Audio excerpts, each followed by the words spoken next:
যশোরের প্রাণকেন্দ্রে দীর্ঘদিন পর শহীদ জিয়াউর রহমানের ৪৪তম শাহাদাত বার্ষিকী পালিত হয়েছে। যশোর সদর প্রতিনিধি আরমান ইসলামের প্রতিবেদনে বিস্তারিত ডেস্ক রিপোর্টে।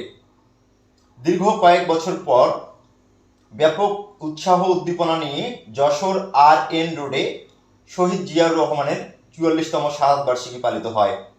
শনিবার সকাল 10টায় আলোচনা সভা ও দোয়া মাহফিল অনুষ্ঠিত হয়েছে।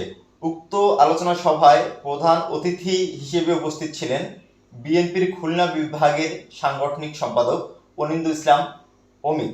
অনুষ্ঠানে আরও উপস্থিত ছিলেন বিএনপির যশোর জেলা সভাপতি রেজা রাজু, সাংগঠনিক সম্পাদক খোকন খান, যুবদল নেতা বেল্লাল হোসেন, ছাত্রদল নেতা শাহেদ খান, জনি, রবিউল মুন্সি, সাবির রহমান প্রমুখ। দোয়া ও মোনাজাতের মাধ্যমে আলোচনা সভা শেষ হয়। সেলিম সম্রাট, নাগরিক ভাবনা, নিউজ ডেস্ক।